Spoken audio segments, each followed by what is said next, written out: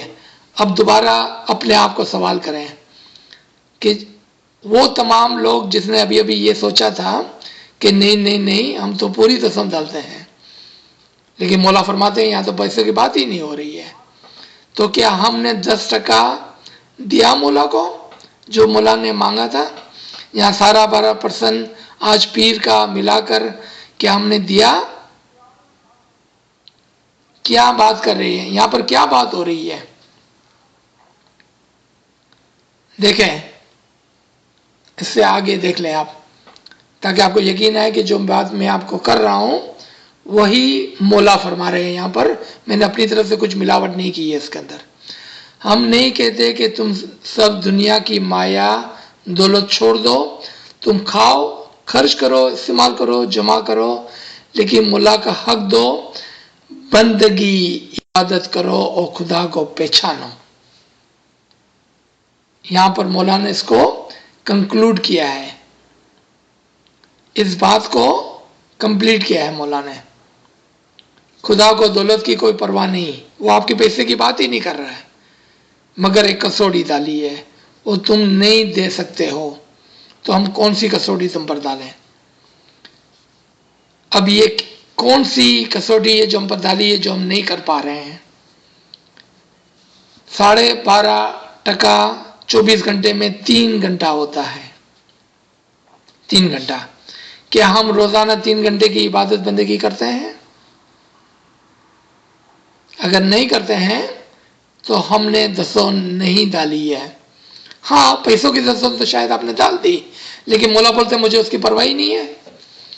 اگر آپ نے پیسوں کی دسون ڈال بھی دی تو مولا بولتے اس کی ہم کو پرواہ نہیں ہے، کیونکہ جو فرض ہے وہ تو قرض ہے، وہ تو آپ کو دینا ہی تھا.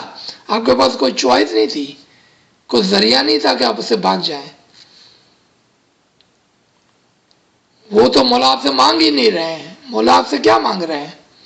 مولا آپ سے 12.5% یا 10% اس فرمان کے مطابق آپ کا وقت مانگ رہے ہیں. پھر ایک اور، آپ کے پاس جو علم لینا ہے یا دینا ہے، یہ دونوں طرف سے ہو سکتا ہے. کیا آپ نے روزانہ 3 گھنٹے علم لینے اور دینے کے اندر صرف کیا؟ اگر نہیں کیا ہے تو آپ کہاں دسون ڈال رہے ہیں؟ کیونکہ دسون 3 لیولز کے اوپر ہے، 3 مرتبے پر ہے: جسمانی، روحانی اور عقلانی. پیسوں کی دسون آپ نے دے دی، وقت کی دسون مجھے نہیں پتا ہے کہ کس نے دی کہ کس نے نہیں دی. 3 گھنٹے روزانہ امام کو دینا، عبادت بندگی کرنا. 3 گھنٹے روزانہ علم لینا اور دینا یہ دونوں اس کے اندر شامل ہے. مولا بولتے یہ کسوٹی میں نے آپ پر ڈالی ہے جو آپ پوری نہیں کر سکتے ہو، تو میں کہاں آپ پر اور کوئی کسوٹی ڈالوں. یہاں پر جو 100 نماز کی بات ہوئی ہے وہ 100% مولا فرماتے ہیں کہ اگر میں آپ سے 10% نہیں 100% مانگوں گا تو آ سکیں گے. آپ نہیں کہہ سکیں گے کہ ہاں میں ریڈی ہوں آج 100% دینے کے لیے مولا کو. یہاں پر یہ مثال تھی 100 نماز کی کہ اگر میں آپ سے آپ کی زندگی مانگ لوں، یعنی کہ آپ کا پورا وقت مانگ لوں، تو آپ اس کو نہیں نبھا سکیں گے.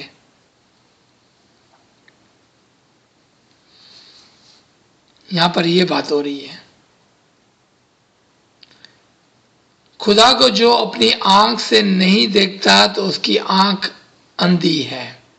اور اس کی مثال مولا نیچے فرما رہے ہیں، پہلے اس کو پڑھتے ہیں پھر ہم اس کی طرف آتے ہیں. اسی طرح شریعت اور طریقت سے تمہیں فرمان کر کے سمجھائے ہیں. اس کا مقصد یہ ہے کہ جو خدا کو نہیں دیکھتا اس کی بندگی قبول نہیں ہوتی.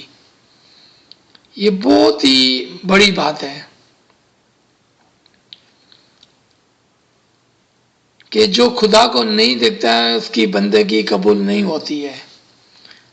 ہم سب تو غریب و ناچیز ہیں، ہم نے کہاں خدا کو دیکھا ہے. لیکن مولا علی فرماتے ہیں کہ اگر میں اپنے خدا کو نہ دیکھوں تو میں کبھی بھی اس کی بندگی نہ کروں. اب تو ہم بڑی سنکٹ میں آ گئے. لیکن کیا ہم نے خدا کو دیکھا ہے کہ نہیں دیکھا ہے؟ یہ سوال پوچھے اپنے آپ کو. اگر آپ نے امام کا دیدار کیا ہے اپنی زندگی میں ایک بار تو آپ نے خدا کو دیکھا ہے. کیا اس بات پر آپ کو یقین ہے؟ کیا امام کو علی اللہ کہتے ہوئے اس کو مانتے ہیں؟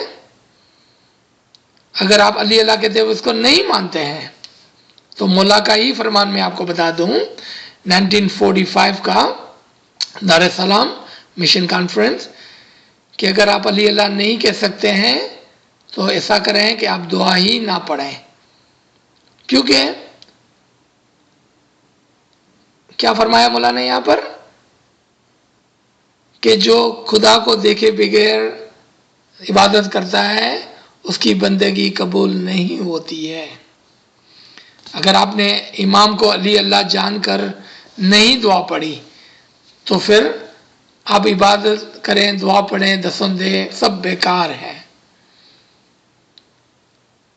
سب بیکار ہے. اتنا ضروری ہو گیا امام کو جاننا، امام کی پہچان، امام کو علی اللہ سمجھنا اور جانتے ہوئے پھر اس کی عبادت کرنا، پھر اس کی بندگی کرنا. یہاں پر جو بات مولا نے فرمائی کہ ہم آپ کو شریعت اور طریقت سے فرمان فرماتے ہیں اور سمجھاتے ہیں. شریعت یعنی کہ جو ہماری 3 شریعت ہے، دعا، دسون اور چاندراز کی مجلس. طریقت جو ہمارے طریقے کا علم ہے، سمجھ ہے. اس سے ہم کو کیا سمجھاتے ہیں؟ بولا اس سے ہم کو حقیقت سمجھاتے ہیں، اس سے ہم کو حقیقت سمجھاتے ہیں. یعنی کہ شریعت اور طریقت مثال ہو گئی، حقیقت اس کا ممثول ہو گیا، اس کا حاصل ہو گیا، اس کا جوہر ہو گیا، اس کا فائنل کنکلوژن حقیقت کے اوپر ہوتا ہے. اور ہم کو حقیقت کو سمجھانے کے لیے مثالیں کیا دی جا رہی ہے؟ شریعت کی اور طریقت کی. اگر ہم شریعت کے پیچھے پڑے رہیں اور طریقت کے اوپر کبھی بھی نہ آئے، اور اگر ہم علم لے بھی لیتے ہیں اس کے اوپر عمل نہیں کرتے ہیں تو پھر ہم حقیقت کیسے آئیں گے؟ کیونکہ حقیقت کا دار و مدار جو تھا وہ طریقت پر تھا اور طریقت کا دار و مدار شریعت پر تھا. تو ہم نے شریعت تو نبھا لی 40 50 60 سال تک، اور اگر ہم نے طریقت بھی سیکھ لی اور اس پر عمل نہیں کیا تو ہم حقیقت میں کیسا کہہ سکتے ہیں کہ آج ہم حقیقی مذہب کو پال رہے ہیں؟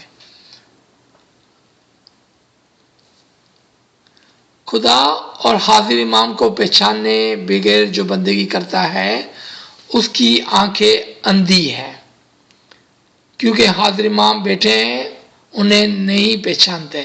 دیکھیں یہاں پر دیکھنے کی بات نہیں ہو رہی ہے، یہاں پر پہچاننے کی بات ہو رہی ہے کہ جو امام کو نہیں پہچانتے ہیں وہ اندھے ہیں۔ ہم نے پچھلے فرمان میں پڑھا اور حاضر امام کے گولڈن جبلی کو پڑھا کہ آپ ضرور امام زمانے کے امام کو پہچانیں۔ کون اسماعیلی ہے کہ جو اپنے امام کو نہیں پہچانتا ہے؟ ہم سب کہیں گے کہ ہاں ہم تو امام کو پہچانتے ہیں۔ اگر ہم سب امام کو پہچانتے ہیں تو پھر یہ نوز باللہ، مولا مجھے معاف کرے، یہ کہتے ہوئے کہ یہ تو مولا کا فرمان غلط ہو گیا کہ آپ مجھے پہچانیں، جبکہ ہم تو سب مولا کو پہچانتے ہیں۔ اس کا مطلب ہم مولا کو نہیں پہچانتے ہیں۔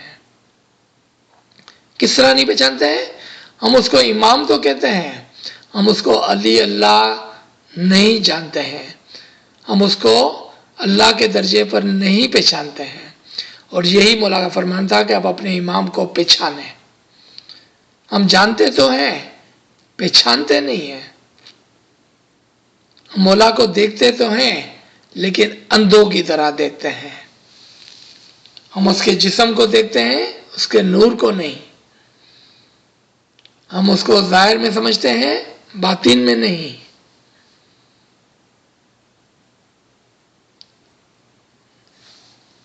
مولا علی کے زمانے میں فتنہ کرنے والے ملا تھے۔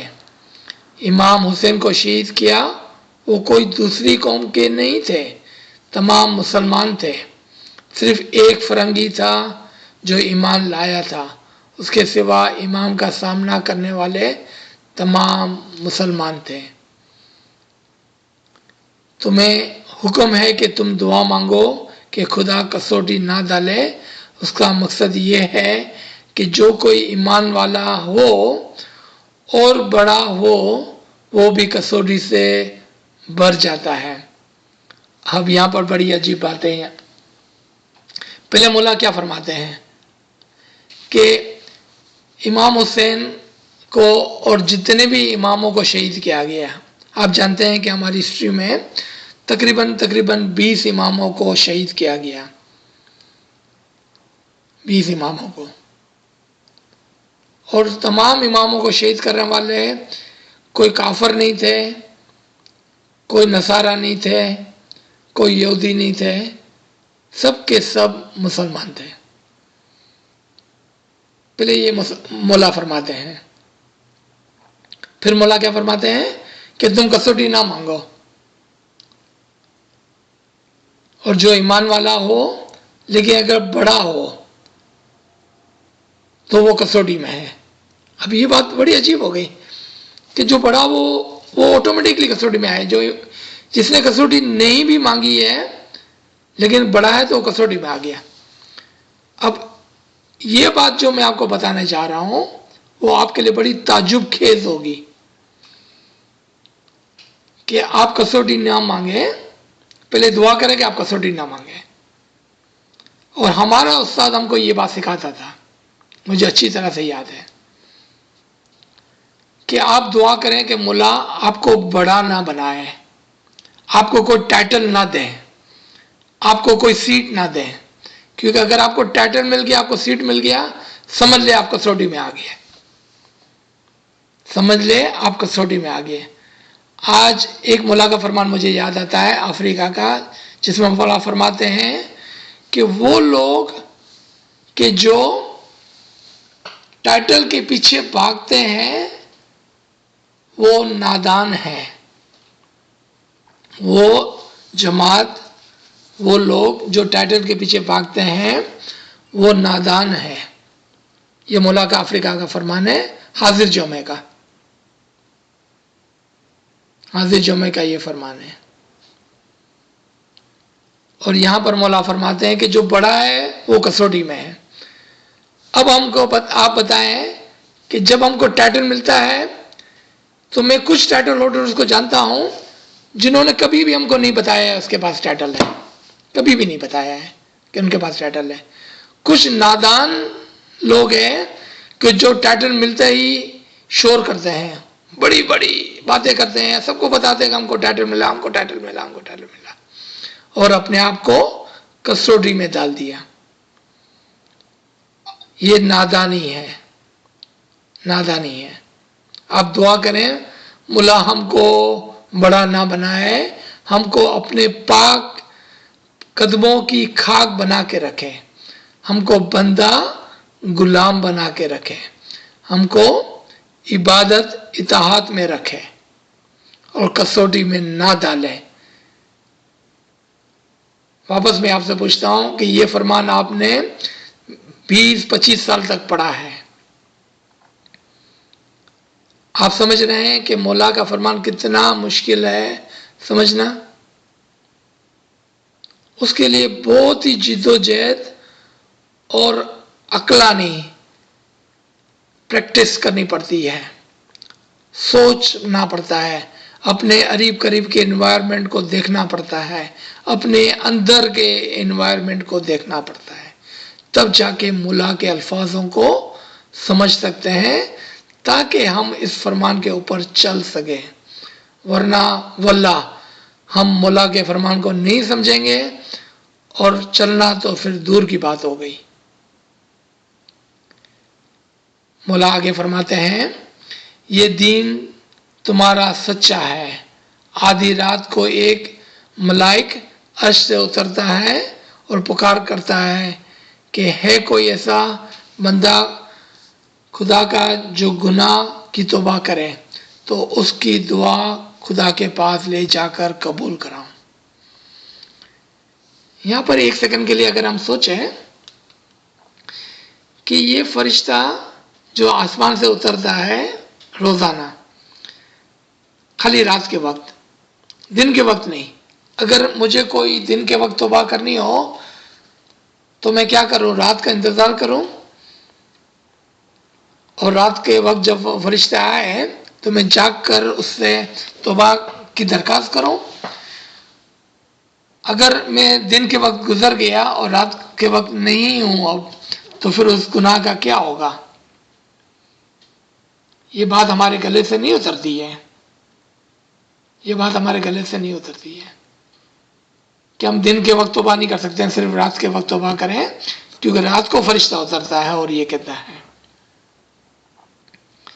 یہاں پر ایکچولی بات اور کچھ ہو رہی ہے،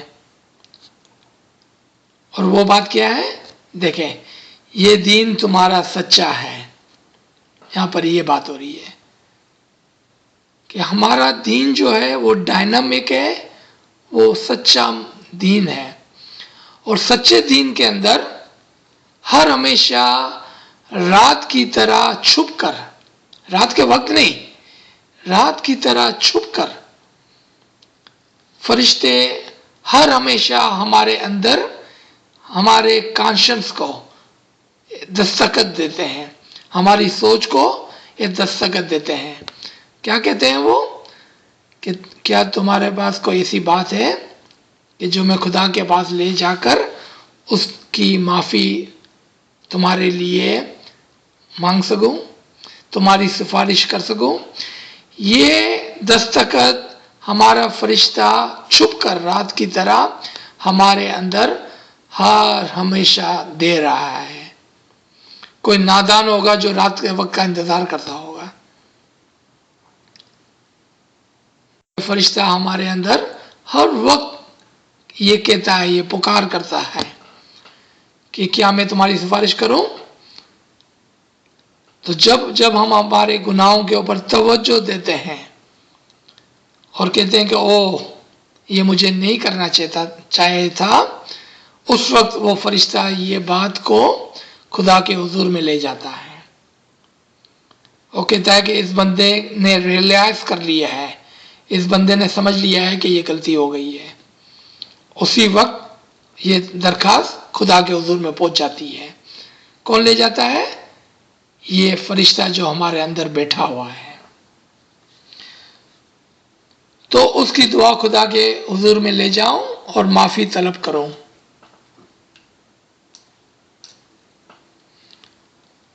کوئی ایسا شخص کہ خدا سے جو مانگے وہ دلاؤں، اس طرح ہر روز آدھی رات کو ملائک پکارا کرتا ہے۔ آغا علی شاہ داتار نے فرمایا تھا کہ آدھی رات کو یا علی کی بندگی کرو، اس میں جو ثواب ہوگا وہ تمہارا ہے، جو پاپ یعنی کہ گناہ ہے وہ ہمارے اوپر ہے۔ اب یہاں پر دوسری مثال دے جا رہی ہے کہ آپ ہر ہمیشہ رات کو اٹھ کر عبادت کریں، رات کو اٹھ کر عبادت کریں، اور اگر اس عبادت میں کوئی کمی کوتاہی ہے، کوئی کمی کوتاہی ہے تو مولا فرماتے ہیں اس کی آپ فکر مت کریں، اور اگر اس کے اندر کوئی ثواب ہے تو وہ آپ کا۔ اب اس سے زیادہ مولا کیا مہربانی کر سکتا ہے ہم پر؟ اور دوسرا سوال یہ کہ کون سا گناہ ہو سکتا ہے گناہ کے عبادت کے اندر؟ عبادت کے اندر کیا گناہ ہو سکتا ہے؟ ہم تو سمپلی حاجی سے بیٹھ کر خدا کا نام لے رہے ہیں، اس کے اندر کیا گناہ ہو سکتا ہے؟ اگر عبادت میں کوئی کمی کوتاہی ہو جاتی ہے، کوئی سے خیال آ جاتے ہیں، تو پھر مولا فرماتے ہیں میں وہ گناہ معاف کر دوں گا، اور تمہاری عبادت جو بھی ہوئی ہے، چاہے وہ 5-10 منٹ ہی کیوں نہیں ہوئی ہے، میں اس کو قبول کر کے اپنے حضور میں اس کو بلند کر دوں گا تمہارے حق میں۔ تو میرے خیال میں یہاں پر روکتے ہیں ہم اس کو، تاکہ ہمارے پاس کچھ وقت ہو کوشچنس کے لیے اور آگے بڑھنے کے لیے۔ جی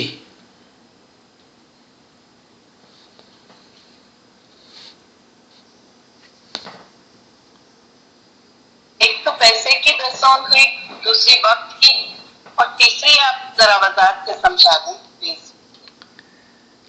جی نوین صاحبہ، تو ہمارے کتنے طاقتیں ہیں یا ہمارے اندر کون کون سی چیزیں جس کی انکم ہوتی ہے؟ تو ہماری انکم ایک تو پیسے کی ہے، ہماری ایک انکم ہماری سانسوں کی ہے، یعنی کہ ہمارے وقت کی ہے، یہ بھی تو ہماری روزانہ 24 گھنٹے میں ایک انکم ہے۔ تو جس چیز کی انکم ہے اس کے اوپر دسون ہے، جس کی انکم نہیں ہے اس کے اوپر دسون نہیں ہے۔ پہلی بات یہ یعنی کہ یہ بیسک نالج یہ ہے کہ جو چیز ہم کو ملتی ہے وہ ہماری انکم ہے۔ تو ہم کو کیا ملا؟ ہم نے پیسے کمائے تو ہم کو دسن ڈالنی ہے۔ روزانہ ہم 24 گھنٹے کے اندر جو وقت کماتے ہیں، 24 گھنٹہ جو وقت ہے وہ کمایا ہے تو اس کی دسن ہوگی، جس طرح سے 12.5 24 گھنٹے کا 3 گھنٹے ہوتا ہے۔ پھر اگر ہم نے روحانیت کمائی ہے، اب یہ بات بڑی عجیب ہے، اگر ہم نے روحانیت کمائی ہے تو اس کی بھی دسم ڈالنی ہے، کیونکہ کمائی ہوئی ہے نا، تو اس کی بھی دسم۔ اب روحانیت کی دسم کیسے ڈالوں؟ روحانیت کی دسم کس طرح سے ڈالوں بھائی میں؟ اگر آپ نے روحانیت کمائی ہے تو اس کی بھی دسم ڈالنی ہے۔ تو روحانیت جب ہم کماتے ہیں تو اس کو ہم کو شیئر کرنا ہوتا ہے اپنے بھائی بہنوں کے ساتھ اور ہماری جماعت کے ساتھ۔ یعنی کہ جب آپ روحانیت کے اندر ترقی کریں، آپ عبادت کریں، آپ دعا پڑھیں، آپ تسبیحات کریں، تو سب سے پہلے اس کے اندر سے 12.5% نکال دیں آپ۔ یعنی کہ آپ کی اگر 100 دعائیں ہیں، یعنی کہ 1 روپے کی دعا ہے، تو اس میں سے سارا 12% دعا اپنے بھائی بہنوں کے لیے، اپنی جماعت کے لیے ہونا چاہیے۔ آپ اس بات کو سمجھیں؟ اپنی عبادت میں سے 12.5% کی عبادت، دعا، بندگی، تسبیحات وہ آپ اپنی جماعت کے لیے کریں، باقی کی اپنے لیے کریں۔ تو 1 گھنٹے کے اندر 12.5% کی جو منٹیں ہوتی ہے تو 60 کو آپ ڈیوائڈ کریں۔ سلمان آپ کے پاس کیلکولیٹر ہے تو آپ کوئکلی کریں کہ 1 گھنٹے کی عبادت میں کتنی منٹوں کی عبادت دوسروں کے لیے ہونی چاہیے اور کتنی ہمارے لیے ہونی چاہیے۔ کیونکہ آپ اگر خود کے لیے سب کچھ کرتے ہیں کسی اور کے لیے نہیں کرتے ہیں تو پھر آپ نے دستون کھا لی. کون سی؟ روحانی دستون کھا لی. جی کیلکولیٹ کیا آپ نے؟ تقریباً 5 منٹ. 5 منٹ تک دوسروں کے لیے عبادت کریں کہ یا مولا یہ 5 منٹ کی جو میں عبادت کروں گا اس کا ثواب میرے بھائی بہنوں کو، میری فیملی کو، میری جماعت کو دینا، ان کے حق میں یہ عبادت کرتا ہوں. پھر اگر آپ دعائیں مانگتے ہیں اپنے حق میں کہ یا مولا مجھے یہ دے، مجھے یہ دے، مجھے یہ دے، اس میں سے 12.5% آپ جماعت کے لیے مانگے کہ مولا جماعت کو یہ دے، جماعت کو یہ دے، جماعت کو یہ دے. یہ روحانی دسون ہو گئی. عقلانی دسون، روزانہ 3 گھنٹے ہمارا وقت علم لینے اور دینے میں گزرنا چاہیے. یہ عقلانی دسون ہو گئی. یعنی کہ جو علم آپ نے، ایک سیکنڈ ہولڈ کریں رشید صاحبہ، 1 منٹ. جو علم آپ نے لیا ہے اور جو علم آپ نے دیا ہے اس کے اندر بھی ہمیں خیال کرنا چاہیے کہ اگر ہماری کمائی ہوئی ہے علم کی تو یہ علم ہم کو آگے کسی کو دینا ہے یا اس کی جگالی کرنی ہے. دیکھیں اس بات کو پہلے سمجھ لیں آپ. اگر آپ نے کوئی علم لیا ہے تو اس کو آگے کسی کو دینا ہے، اور اگر آپ ابھی تک مکمل نہیں ہوئے ہیں اپنے علم کے اندر تو اس علم کی جگالی کرنی ہے. جگالی کرنے کا کیا مطلب ہے؟ اس کے اوپر اس نوٹس کو جو آپ نے لیے، جو علم آپ نے سیکھا، اس کے دوبارہ سے بار بار سن کر اس کے اوپر مضبوط ہونا ہے. اس کو جگالی کہتے ہیں، ریپیٹیشن. کیونکہ آپ ابھی تک مکمل نہیں ہے تو آپ کسی اور کو علم نہیں دے سکتے ہیں، ٹھیک ہے نا. تو وہ علم جو آپ نے لیا ہے، وہ نوٹس جو آپ نے لکھے ہیں، مجھے امید ہے آپ اپنے نوٹس لکھ رہے ہیں، اس نوٹس کو پڑھ کر دوبارہ سے سمجھنا ہے، اس لیکچر کو دوبارہ سے سننا ہے، بار بار سننا ہے. جی اب پوچھیے، آپ کیا پوچھ رہے تھے؟ ہاں وہ جواب وہ چگالی کرنی ہے، مل گیا جواب. میں یہ سوچ رہی تھی 3 گھنٹہ لینا، پھر دیوے کیسے کہ بھائی ابھی ہم لوگ اتنے نہیں ہیں تو دیوے کیسے؟ تو وہ آپ نے بولا نا آپ کو خود ہی چگالی کرنی ہے، تو مطلب غور کرنا ہے نا سب کیا یہ بات کیسے ہوئی، کیا ہے. جی جی ہاں اچھا. اور عزیز بھائی ایک سوال ہے، وہ 200 رکعت نماز پڑھو وہ مولا نے فرمایا ہے تو اس کا کیا ہو؟ جی ایک پرنسپل کلیے کو یاد کر لیں. ایک پرنسپل جس کو اردو میں ہم کلیہ کہتے ہیں، اس کو یاد کر لیں کہ جہاں پر بھی مولا کوئی نمبر دے نا ہم کو، 5 10 15 20 100 200 1000 14,000، آپ نے دیکھا ہوگا بہت سارے مولا نے نمبر دیے ہیں کہ میرا اور محمد کا نور خداوند تعالیٰ نے آدم سے 14,000 سال قبل بنایا تھا، یہاں 7,000 سال پہلے، یہاں 700 سال پہلے، یہاں پر 200. اس کو کہتے ہیں فگریٹو اسپیچ. کوئی بات کے اوپر زور دینے کے لیے کوئی نمبر یوز کرنا. یہاں پر مولا کا مطلب نہ تو 200 ہے نہ 100 ہے، یہاں پر زور دینا ہے بات پر. آپ کو یاد ہوگا کہ شاید آپ ہی کے گھر پہ میں نے ایک مثال دی تھی کہ ایک ماں کہتی ہے کہ میں نے تجھے 100 مرتبہ سمجھایا تو کیوں نہیں سمجھتا؟ تو کیا واقعی میں ماں نے 100 مرتبہ سمجھایا ہوتا ہے کہ وہ اس بات کے اوپر زور ڈالنے کے لیے کہتی ہے کہ میں نے 100 مرتبہ تجھے کہا؟ تو یہاں پر 200 کے اوپر نہ جائیں آپ، یہاں پر مولا زور دینے کے لیے سمجھا رہے ہیں. جی اچھا ہاں ابھی سمجھ میں آیا. اچھا تو ابھی آج تک ہم لوگ کو یہ فرمان اتنا غور نہیں کیا تھا کہ بھائی، تو آج تک میری آنکھیں اندھی تھی ایسا ہی سمجھیے نا پھر ہم لوگ تو.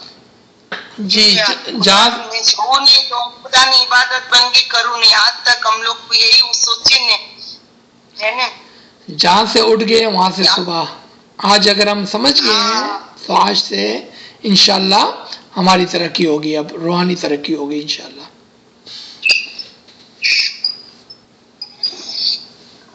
کیا حال ہے مدد صاحب؟ جی سر ایک غلطی کی معافی، 1 گھنٹے کی بندگی کی دسوم جو ہے وہ 7.5 منٹ، میں نے دوبارہ کیلکولیٹ کیا، غلط کیلکولیشن ہوئی تھی مجھ سے، جی کوئی بات نہیں ہے. 7.5 منٹ کی ہے 1 گھنٹے 8 منٹ کی. ہاں یاد رکھیں کہ یہ نمبر جو ہے 5 منٹ کہیں کہ 7 منٹ کہیں کہ 10 منٹ کہیں، یہ ایک فگریٹو اسپیچ ہے سمجھانے کے لیے کہ ہمیشہ دوسروں کے لیے دعائیں کرنی چاہیے، دوسروں کے لیے عبادت کرنی چاہیے، دوسروں کے لیے تسبیحات کرنی چاہیے، دوسروں کے لیے خیر خائی کرنی چاہیے، اس سے پہلے کہ ہم اپنے لیے کچھ کام کریں. یہ سمجھانا تھا اس کے اندر. Thank you Salman. کہ 1 گھنٹے کے اندر 5 سے لے کے 10 منٹ یعنی کہ 7 8 10 منٹ تک دوسروں کے لیے، پھر باقی اپنے لیے. Thank you.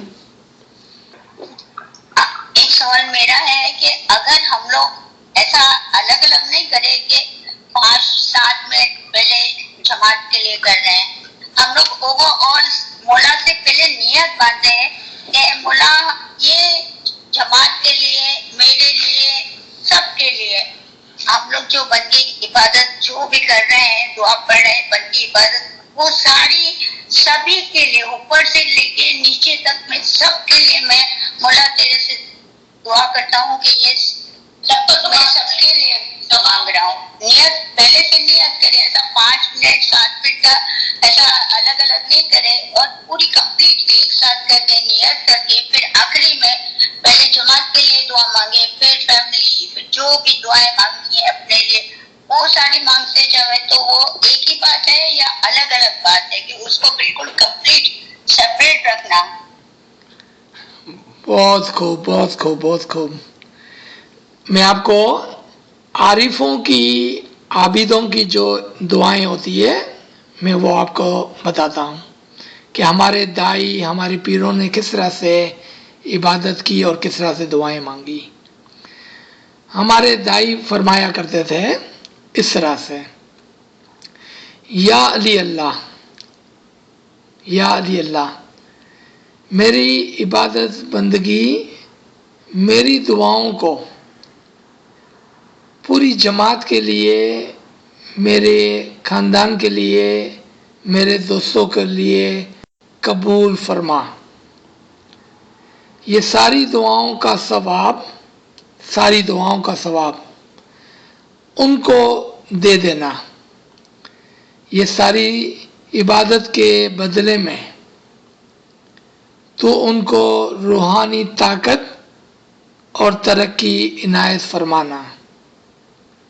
اور پھر اگر تیرے پاس وقت ہو، تیری رحمت کی نظر ہو، تیری مہربانی ہو، تو اس غریب اور ناچار کی طرف بھی توجہ فرمانا. اگر نہیں تو اپنی میٹھی نظر، اپنی رحمت کی نظر جماعت کے اوپر رکھنا، دوسروں کے اوپر رکھنا. اور اس غریب کی کوئی بات نہیں ہے، اگر میں نہیں بھی پہنچ پایا اصل تک تو کوئی بات نہیں ہے، میں تیری اسی طرح سے عبادت بندگی کرتا رہوں گا. یہ آپ لکھ لیں، اس ریکارڈنگ کو میں بھیجوں گا، اس دعا کو آپ لکھ لینا. اس طرح سے ہمارے دائی، پیر، حجتان، عابدین، عارفین دعائیں کرتے تھے. کیا یہ سوال اور یہ جواب آپ کے لیے پسند ہے؟ شکر، جب ہمارے بڑے جو کر کے گئے ہیں تو ظاہر ہے ہم کو بھی ان کے نقشی قدم پہ چلنا ہے. ڈیفینیٹلی ہم لوگ کریں گے انشاءاللہ. عزیز بھائی، یا علی مدد، مولا علی مدد. آپ کا میرا سوال ہے کہ آپ نے کہا تھا دل کے 3 دروازے ہوتے، آنکھ، کان اور تیسرا کیا تھا؟ زبان. اوکے، یا علی مدد بس. جی ہم نے بولا تھا مجھے آخری میں یاد دلانا فرمان، مولا کا فرمان جو پہلے پڑھا تھا. یہ ایک جگہ مولا نے فرمایا کہ دنیا قید خانہ ہے. جی، بندگی اور عبادت. اور پچھلے فرمان میں فرمایا مولا نے کہ آپ غلامی سے آزاد ہونے کی دعا کریں یا غلامی سے آزاد ہو جائیں. تو ایک جگہ پہ مولا نے فرمایا کہ آپ آزادی کے لیے دعا کریں، اور ایک جگہ پر مولا نے فرمایا کہ ہماری دنیا میں آنے کا مقصد عبادت بندگی ہی ہے، یعنی کہ غلامی ہی ہمارے دنیا میں آنے کا مقصد ہے. اور دوسری جگہ مولا فرماتے کہ نہیں، آپ غلامی سے آزادی پائیں. اب کون سا فرمان مانیں ہم؟ غلامی کریں یا غلامی سے آزادی پائیں؟ ایکچولی یہ دونوں باتیں درست ہیں. دیکھیں کس طرح سے ایک انسان جو اس دنیا میں آتا ہے، وہ اس کی روح اس جسم کے پنجرے میں بند ہے. اس حساب سے ہم غلام ہیں اور ایک پنجرے میں بند پرندے کی طرح ہے. اس روح کو ہم کو آزاد کرانا ہے، یعنی کہ اس غلامی سے نجات پانی ہے، اپنی روح کو باہر نکالنا ہے. تو جہاں پر روح کو باہر نکالنے کی بات ہے، وہاں پر مولا نے فرمایا کہ آپ اپنی غلامی سے آزاد ہو جائیں، اپنی روح کو جسم سے نکال لیں. مر جانے کی بات نہیں ہو رہی، یہاں پر مرنے کی بات نہیں کر رہا ہے مولا. مولا کیا فرما رہا ہے؟ زندگی کے اندر ہی ایک مرتبہ اپنی روح کو آزاد کر کے آسمان کے اوپر اڑا کر دیکھیں. آپ آزادی کو پسند کریں، آزاد ہونے کا خیال کریں، اپنی روح کو جسم سے نکالنے کا خیال کریں، اور ایسا کریں پھر. لیکن جب امام کی اطاعت کی بات آتی ہے، امام برداری کی بات آتی ہے، تو چاہے آپ کسی بھی درجے پہ پہنچ جائیں، چاہے آپ مستجیب کے درجے پر ہو، معذون کے درجے پر ہو، دائی کے درجے پر ہو، حجت کے درجے پر ہو، یا کسی بھی درجے پر ہو، آپ ہمیشہ امام کی اطاعت کریں گے. اور اس معنوں میں آپ ہمیشہ اس کے غلام ہوگے، اس کے قدموں کے اوپر رہ کر اس کی اطاعت کریں گے. تو یہ دونوں ایک ہی بات تھی، لیکن چونکہ مولا کے فرمان کو سمجھنا مشکل ہے، تو ایک طرف سے مولا نے فرمایا کہ آزادی پائیں، اور دوسری طرف سے کہتے ہیں کہ دنیا میں آزادی نہیں، غلام بن کے رہنا. لیکن کون سے وقت آزادی چاہیے اور کس مرتبے پر غلامی کرنی ہے، یہ بات مولا سمجھا رہے تھے. یہاں پر روح کو آزاد کریں، لیکن اتحاد کرتے ہوئے غلامی کریں. تھینک یو، آپ نے مجھے یاد دلایا. تھینک یو فار ریمائنڈ کرانے کا. تھینک یو اللہ، بہت بہترین کلاس تھی، بہت ہی بہترین. مولا آپ کو خوش رکھے، آباد رکھے. بہت پیاری باتیں ہوئی ہیں. آمین آمین. بہت ہی اچھا لگا. ہم سب کو روحانی ترقی دے مولا. آمین آمین آمین. آمین آمین آمین آمین. بہت نوازش تمام ساتھیوں کو. Thank you. یا علی مدد. مولا نے مدد. بہت اچھا لگا، بہت اچھا. Thank you. یا علی مدد. یا علی مدد. یا علی مدد.